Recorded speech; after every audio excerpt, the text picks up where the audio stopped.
아멘. 악을 제하는 확실한 방법, 이런 주제로 우리 신명기서 37번째 주제로 말씀을 나눕니다. 지난주에 이어서 이어지는 말씀이고요. 우리가 지난주에 살펴본 우리 신명기서, 특별히 가나안 입성을 앞둔 출애굽한 2세대들에게 전하는 모세의 설교라고 했습니다. 우리가 너무나 잘 아는 것처럼 1세대들은 가나안을 보지 못했죠. 이유는 한 가지입니다. 불순종이었죠. 그들의 정체성을 잃어버렸어요. 내가 도대체 누구인지, 내가 성도인지, 누구의 백성인지, 그런 정체성을 잃어버리고 불순종한 자들은 가나안을 보지 못했습니다. 영적으로 시사하는 바가 굉장히 큽니다. 그 불순종은 여전히 이 시대에도 나타나고 있어요. 우리가 교회를 다니기는 하지만, 예배를 드리기는 하지만 여전히 내 안에 그런 불신앙, 하나님만을 온전히 예배하지 않는 또 다른 내 안의 모습들이 있죠. 말씀에 대한 불순종의 결과는 명확합니다. 그래서 지난 시간에 우리가 남은 2세대들이 그 정체성을 다 회복하고 살 수 있는 비결을 살펴봤어요. 먼저 우리가 마땅히 살아야 할 말씀의 법이 있다고 그랬죠. 그것이 외모로 판단하지 않는 거고, 하나님 기준, 말씀의 기준이 명확한 거예요. 우리는 겉모습이 아니라 늘 속사람입니다. 그리고 돈, 뇌물 받지 말아라. 우리의 영적인 판단을 흐리게 하는 것들을 확실하게 제거하라는 거예요. 그래야 신앙생활이 가능해져요.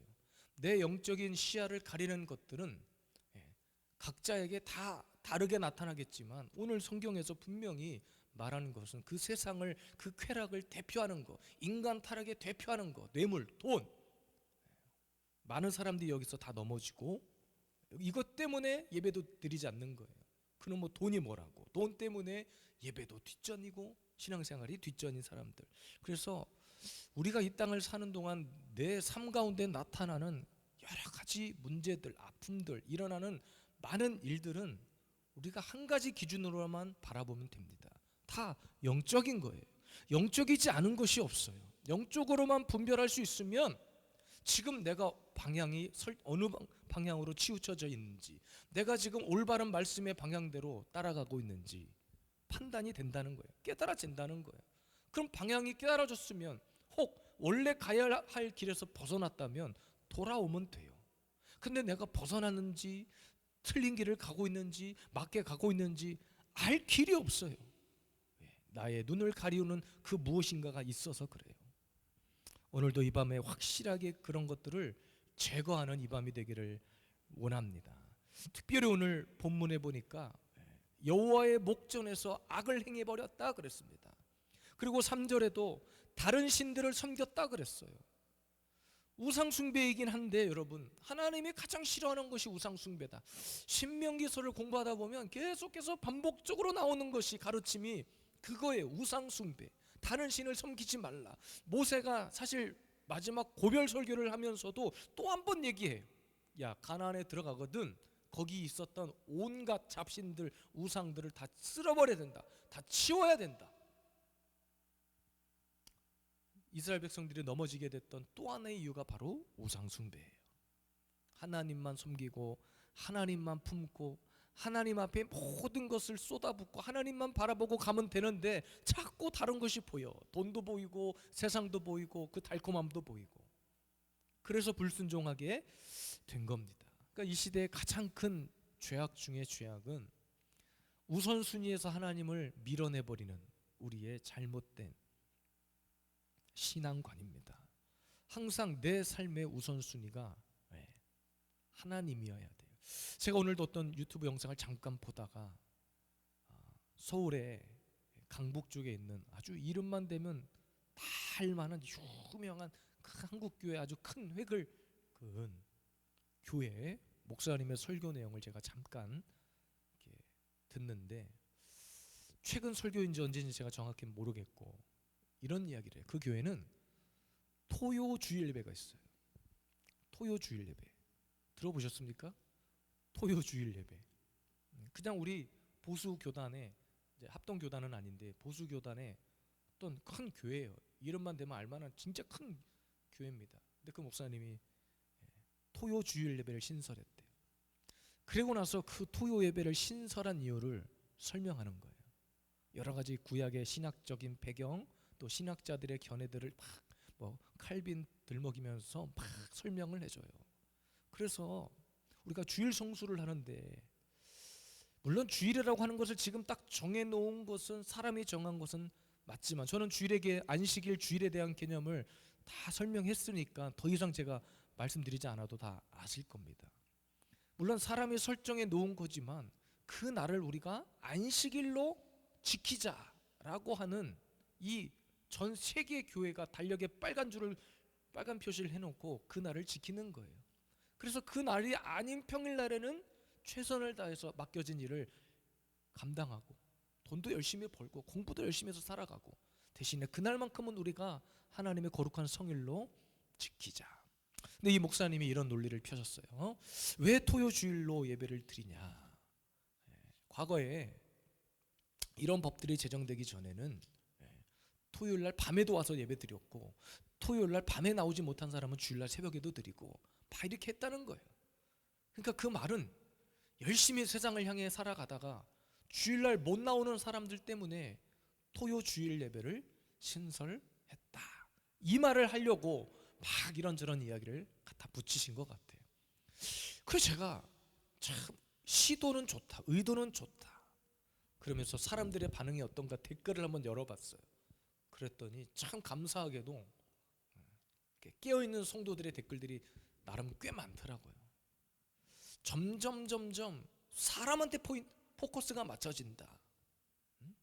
우리의 삶을 예배에 초점을 맞춰야지, 이렇다고 하나 열어주고 저렇다고 하나 열어주고 하다 보면 결국에는 다 세속화되는 거 아니냐.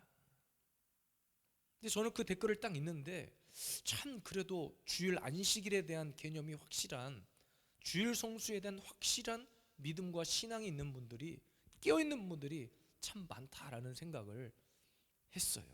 여러분 참 보기엔 좋죠. 토요 주일 예배, 이게 무슨 말인지 모르겠어요. 토요 주일 예배가, 그러니까 주일날 못 나오는 사람들을 위해서 토요 예배를 만들어 놓고, 야 토요일날 나올 수 있으면 토요일날 나오고, 토요일날 그것도 힘들면 주일날 나오고, 주일날 못 나오겠으면 토요일날, 이렇게 열어놓은 거예요. 그러니까 목사님의 의도는 한 사람이라도 그래도 나와서 예배 드리게 하려고 하는 의도였겠죠. 그러나 여러분, 우리가 한 가지 명확해야 될 것은, 성경에 보니까 이런 말이 있어요. 안식일을 기억하여 어떻게 지키라? 거룩히 지키라. 이게 이제 신명기서에서도 공부하다 보면 안식일 규례에 대해서 여러 번 나오겠지만, 이 날이 안식일이다라고 하면 안식일인 거예요. 그 날을 구별했다 그랬어요. 안식일을 구별해서 거룩히 지키라.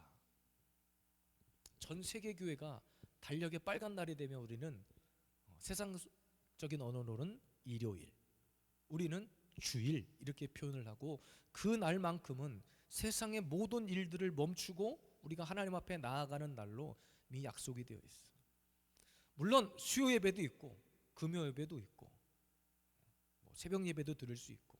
그래서 여러분, 저는 여러분들에게 주일에 대한 개념을 그렇게 말씀드렸죠. 예수 그리스도 이후에 우리에게 안식일은 그냥 매일이 안식일과 같은 날이에요.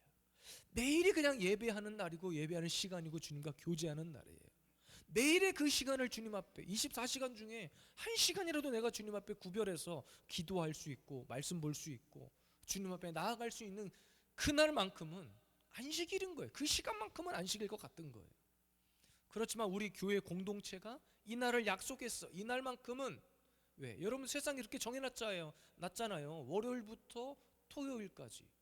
요즘은 이제 5일째니까 월요일부터 금요일까지 세상에서 열심히 일을 하고 돌아와서 예배하자는 거죠. 그래서 사실은 주일은 한 주간의 첫 시작입니다. 끝이 아니라 시작인 거예요. 내 삶을 예배로 시작하겠다고 하는 결단이고 고백이고. 그런데 우리의 삶을 예배에다가 초점을 맞추지 않으니까 찾고, 야 그럼 열심히 일도 해, 주일날 못 나와? 그러면 토요일날도 괜찮아, 이렇게 열어놔 버린 거예요. 듣기에는 참 좋지만 여러분, 그거는 뚜렷한 안식일에 대한 규례를 모르고 저는 하는 말이라고 생각을 해요. 그러니까 여러분, 우상 숭배 얘기를 제가 하다가 하나님만 섬기는 이야기를 하다가 지금 이야기를 한 건데, 점점 세상은 이렇게 교회를 향해서 자꾸 뭔가 건덕지를 가지고 비판거리를 삼으려고 그래. 야, 꼭 주일날만 예배 드려야 돼? 야, 토요일날 하면 안 돼? 여러분, 제7일 안식교를 우리가 이단이라고 비판하면서 토요 주일 예배라고 말하는 게 이게 맞는 거냔 말이에요, 신앙적으로. 점점 포인트는 말씀 중심의 삶, 예배의 삶에 나의 삶을 맡기려고 하는 것이 아니라 예배를 내 삶으로 끌고 와가지고 그냥 한규탱에다가 끼워 넣으려고 하는 그런 시도라고 저는 생각을 하는 거예요. 그래서 오늘 성경 본문은 이런 악을 제거해야 된다는 거죠. 끝까지 가지고 갈 수 없어요. 여러분, 죄를 가지고 우리가 천국 간다 있을 수 없는 일이잖아요. 반드시 그 죄는 회개하고 하나님 앞에 그 대가 지불을 통해서라도 내 죄를 다 씻어내야, 하나님 앞에 온전한 회개를 이루어야 우리가 천국에 입성할 수 있다는 걸 잊으시면 안 됩니다. 절대로 회개하여 온전함으로 우리가 구원을 이루어가는 것이지, 내가 세례 받았다고 구원받은 것이 아니라, 예배 한번 드렸다고 구원받은 것이 아니라, 성찬식 한번 해서 포도주 마셨다고 구원받은 것이 아니라, 매일 죄와 싸워서 주님 오실 때까지 나를 정결하게 해서 다 천국 갈 수 있는 우리 예수비전 세움교회 성도들 되시기를 바랍니다. 자, 그러면 어떻게 악을 제할 수 있는가? 간단하게 지난주에 살펴본 내용인데요. 첫 번째는 두세 사람의 증인이 먼저 손을 대게 해라 그랬어요. 6절에 보니까 죽일 자를 두 사람이나 세 사람의 증언으로 죽일 것이요. 또 7절에 보니까 죽이기 위하여는 증인이 먼저 그에게 손을 댄 후에 뭇 백성이 손을 댈지니라. 그러니까 이 말은 누가 범죄를 해서 그 범죄가 드러났는데 지도자, 뭐 모세가 됐든 여호수아가 됐든 재판관이 됐든 당시에 지도자의 귀에 들어왔어요. 그럼 지도자는 그 말을 듣고 무조건 그 사람 불러다가 너 왜 그랬어가 아니라, 그러니까 인간적인 감정 이런 것들을 다 배제하고 그 말을 들었으면 그 사람들을 데리고 청중 가운데로 나가라는 거예요. 그 사람들을 성 가운데로 데리고 나가서 다시 증인을 세워서 그 증인까지 확실하게 그 죄가 드러났을 때, 그리고 나서 그 죄의 대가를 묻는 것인데, 오늘 말씀해 보니까 두세 사람의 증인이 먼저 손을 대게 해라. 이것은 증인 보고 먼저 가서 야 뒤통수 한 대 치고 와, 이 말이 아니라 우리 교회 공동체 안에 반드시 필요한 영적 질서를 말하는 거예요. 그래서 사사로운 감정, 그러니까 목사도 사람이기 때문에 감정이 있죠. 똑같은 잘못을 했는데 왠지 모르게 내 새끼는 조금 내가 그냥 품어주고 싶은 마음, 그럼 누구에게나 있을 수 있는 거 아닌가요? 그런데 오늘 말씀을 잘 풀어보면 증인이란 말에 우리가 포커스를 맞추잖아요.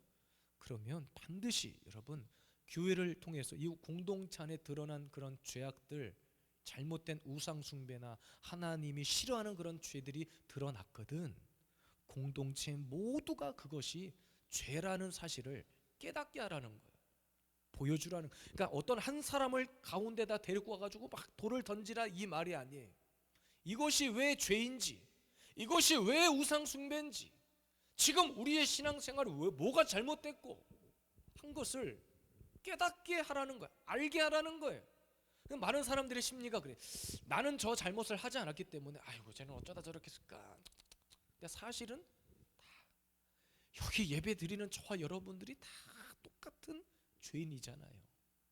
누가 하나 깨끗하다고 말할 수 있는 사람이 누가 있어요? 오늘 본문은 우상 숭배에 대한 확실한 그 죄의 처단을 얘기하고 있는데, 먼저 두세 증인이 손을 대고 5절에 보니까 성문으로 끌어내서 모든 사람이 알게 해라. 이것은 한 사람을 그냥 조리돌림해라, 한 사람을 완전 그냥 묻어버려라, 이런 이야기가 아니라 모든 공동체 안에 무엇이 죄가 됐고 무엇이 문제가 됐는지를 알게 해서 깨닫게 해서 다시 그 죄를 범하지 않도록 영적 질서를 세우라는 겁니다. 그러니까 여러분, 그래서 개인적으로 저를 찾아와서 목사님 제가 이런 죄를 지었고요, 제가 남의 돈을 훔쳤고요, 이거 저한테 말하실 필요가 없다고 그랬어요. 무슨 저한테 와서 고해성사하는 것도 아니고 그냥 그 죄는 하나님 앞에 회개하세요. 단 여러분, 혼자서 해결할 수 없는 어떤 근심이나 이런 문제들은 목사와 의논하면 돼요.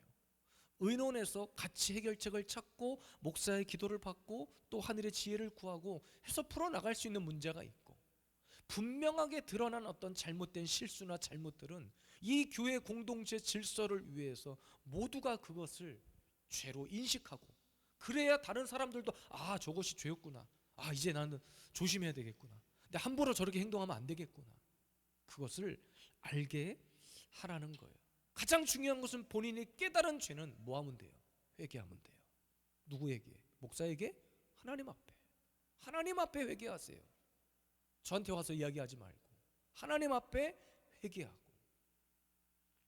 그래서 재판장, 영적 지도자, 종교 지도자, 당시에 이런 재판장들이 해야 될 일은 바로 이거였어요. 악을 제거하는 것과 더불어서 이것이 왜 죄인지를 본인도 깨닫고 함께하는 공동체에도 알게 해서 같은 실수, 같은 죄를 범하지 않게 하는 것. 망신 주고 이런 이야기가 아닙니다. 그러니까 목사의 설교는 누군가에게는 위로가 될 수도 있고, 누군가에게는 격려가 될 수도 있고, 또 누군가에게는 막 영적 찔림이 올 수도 있어요. 근데 그 시간, 말씀이 선포되는 그 시간에 누가 일하시는 거예요? 그런 마음이 들었다면 주님이 일하시는 거잖아요. 나에게 위로가 되었으면 주님 감사, 나에게 격려가 되었으면 아, 주님 이렇게 새 힘을 주셔서 감사. 뭔가 나에게 어떤 영적 찔림이 와서 아, 맞아, 오늘 목사님이 유독 나 들으라고 저렇게 말씀하시는 것 같구나. 반응은 두 가지입니다. 누가 또 꼰질러 버린 거 아니야?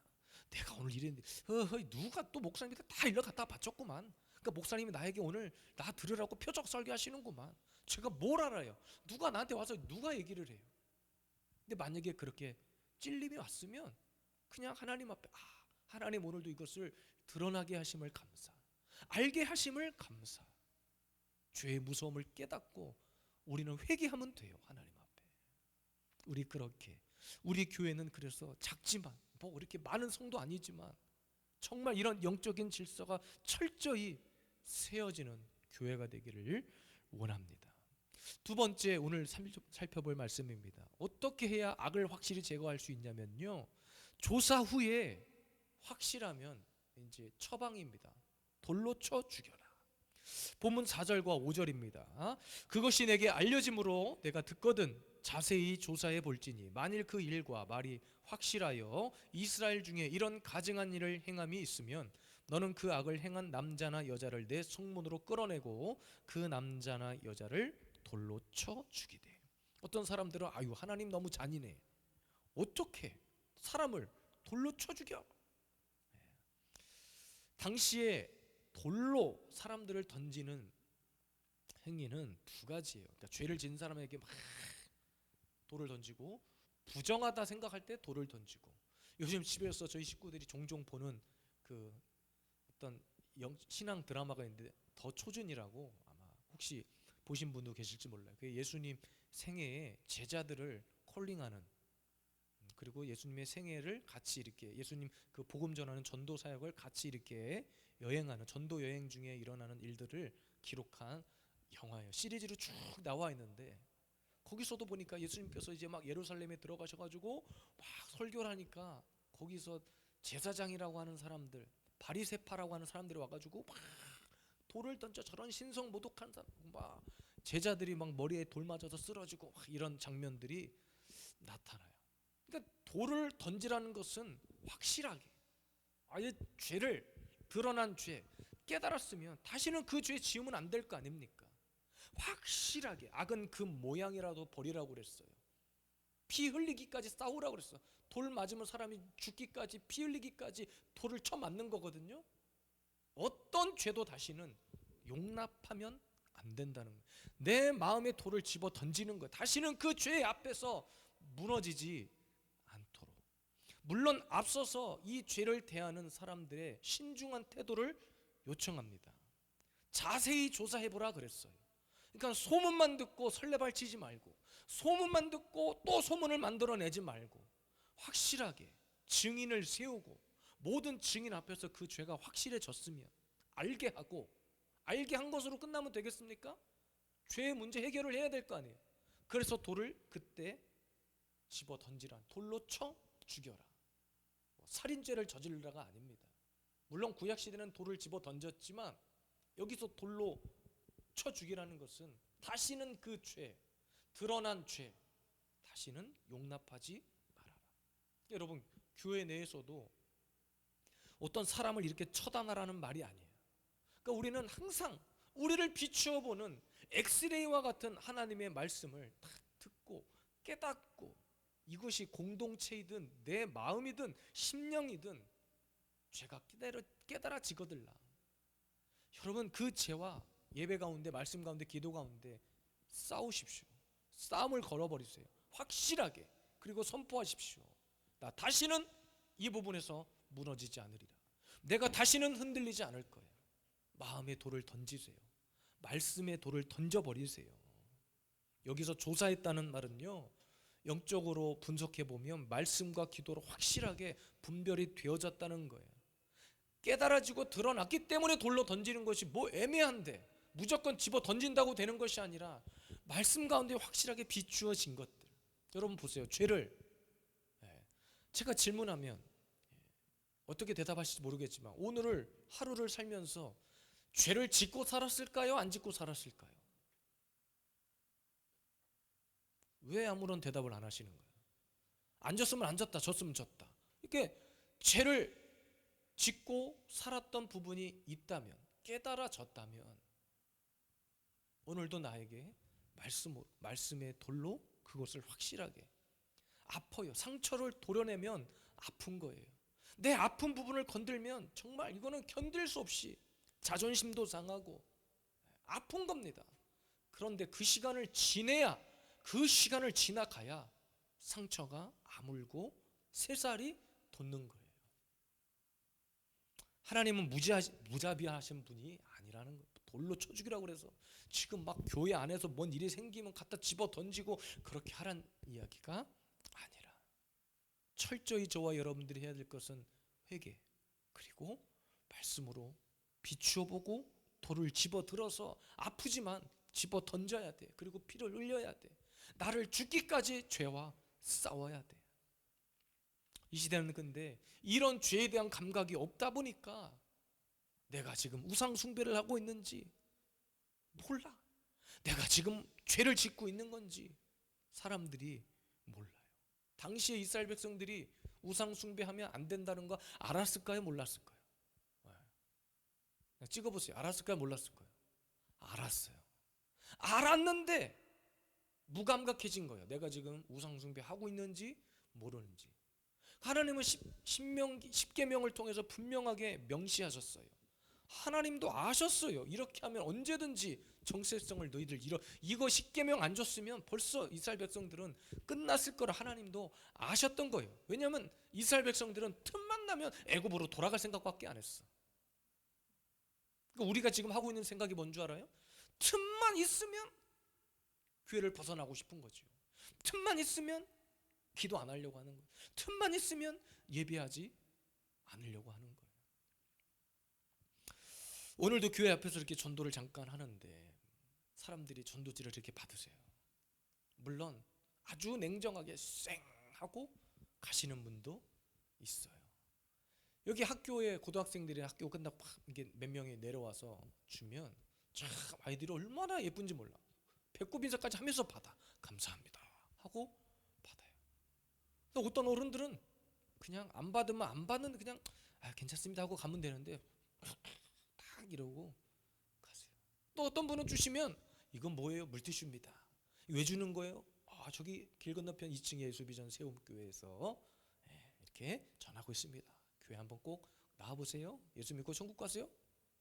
에이, 필요 없어요. 딱 하고. 어떤 분은 교회를 다니시는 분이 더 냉정하셔. 교회를 다닌다고 하면서 그냥 아유 고생하시네요. 얼마나 좋아 이러면. 여러분 어디 가서 전도제 받을 때 저 교회 다닙니다 이러고 지나가시면 안 돼 절대로. 아유 고생하시네요. 저도 교회 다니는데 너무 귀한 일 하십니다. 말 한마디라도 이러고 가셔야 돼. 이스라엘 백성들은 근데 전혀 다른 선택을 했어요. 틈만 나면 복음을 전하고 틈만 나면 주님 따라갈 생각을 한 것이 아니라 틈만 나면 애굽으로 돌아갈 생각을 한 거예요. 그러니까 하나님 보시기에 얼마나 기가 막히고 열 받으셨겠냐는 말이에요. 기껏 갔다가 노예에서 해방시켜 주니까 엉뚱한 짓 하고 있는 거예요. 그들의 정체성을 회복시키고 기적을 보여주고 홍해를 가르고. 그러니까 여러분, 하나님께서 우리 인생 가운데 지금까지 살면서 우리에게 이런 것들을 다 보여주셨어. 지금까지 우리가 죽지 않고 살아있는 것 자체가 기적이라고 그랬는데, 하나님은 보여주신 것뿐만 아니라 들려주시고 보게 하셨고 그 길을 가게 하셔서 여전히 우리와 함께 계셔서 우리를 붙들고 계시는데, 우리는 틈만 나면 어떻게 하면 죄질까, 어떻게 하면 하나님 마음에 안 든 짓거리만 골라서 할까, 그러고 있는 거예요. 이 세상이 그렇게 변했어요. 우리나라만 해도 정말로 돌로 쳐 죽여야 할 우상 숭배가 한두 가지가 아닙니다. 교회 안에서도 우상 숭배자들이 얼마나 많은지 몰라요. 저도 말씀 안에서 저를 점검해 봅니다. 내가 하나님과의 관계 속에서 우선순위가 뒤바뀐 것이 있지는 않는가, 우선순위가 있지는 않는가. 제가 평일날에도 교회 이렇게 오면 제 아내가 꼭 집에서 제가 나서기 전에 하는 말이 있어요. 교회 가면 꼭 기도 먼저 하고 일을 하세요. 그래.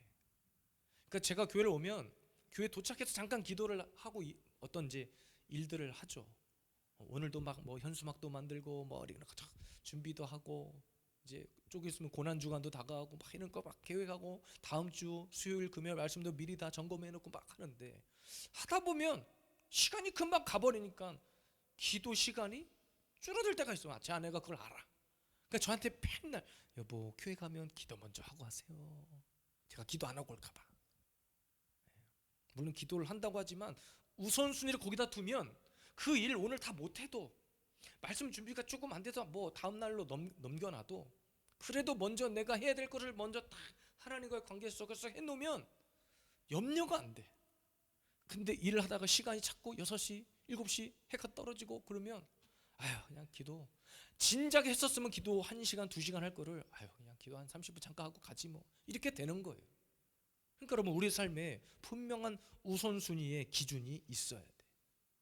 기독교라는 종교를 그냥 내가 필요해서 선택한 것인지, 아니면 진짜 내가 하나님 앞에 하나님과의 관계를 인정하고 내가 그 속에서 내 영혼의 회복을 위해서 정말로 하나님의 자녀가 되기로 한 것인지 점검해 봐야 됩니다.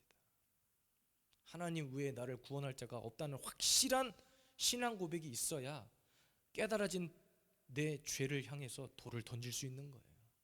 그렇지 않으면 이것이 죄가 죄인지도 모르고 무감각하게 우리는 살 수밖에 없어요. 주님이 물으십니다. 너 내 십자가를 지고 따라올 수 있느냐? 물어요. 내 믿음의 수준을 점검해 봐야 됩니다. 주님이 물으실 때 어떻게 대답하시겠습니까? 너 나를 따라온다며? 그럼 십자가 지고 나 따라올 수 있어? 힘들고 어려운데 그 십자가 지고 따라올 수 있어? 아까도 제 아내가, 제가 운전할 때 옆에서 어떤 영상을 잠깐 트는데 연예인들이 이렇게 대화하는 모습. 야, 다른 사람 자녀가 신학교 가고 목회자 된다 그러면 맞아, 그래, 그 집 자녀는 꼭 신학교 가야 될 것 같아. 근데 내 집 새끼가 신학교 간다고 하면 거기까지는 아니라고. 나는 아니야. 장로 권사 돼서 뭘 좀 봉사는 괜찮은데 목사까지는, 다른 사람 이야기할 때는 그래 맞아, 너는 꼭 목사감이다.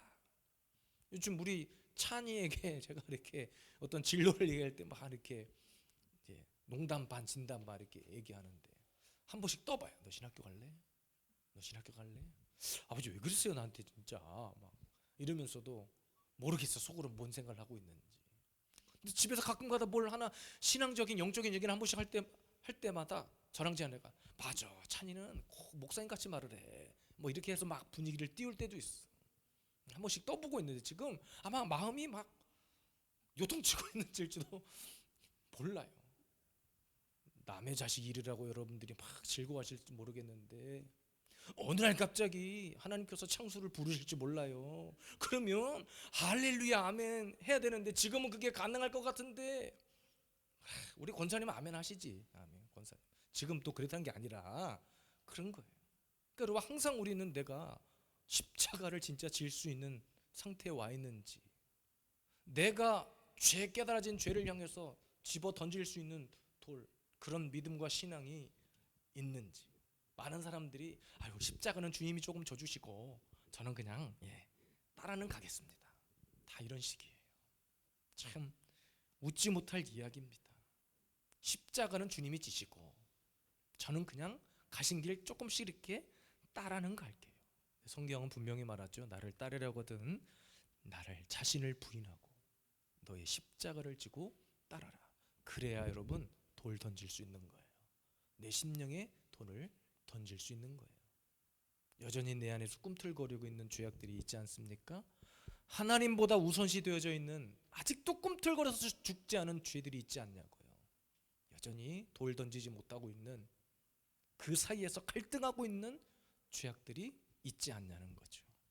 오늘도 이 저녁에 깨달아지는, 하나님께서 내 신앙의 양심 가운데 깨달아지게 하는 죄악들이 있다면 여러분 고민하지 말고 회개하고 돌을 던져서 확실하게 제거하시길 바래요.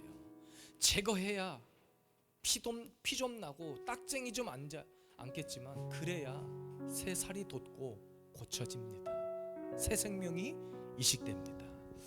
오늘 이 저녁에 하나님 앞에 우리 기도하고 찬양할 때 하나님 깨달아지는 이 수많은 죄악들, 내 안에 아직도 제거되지 않는 우상들, 돌로 쳐 죽이지 못한 그 우상들이 있다면 주님, 내가 십자가 앞에 내려놓고 돌을 집어 듭니다.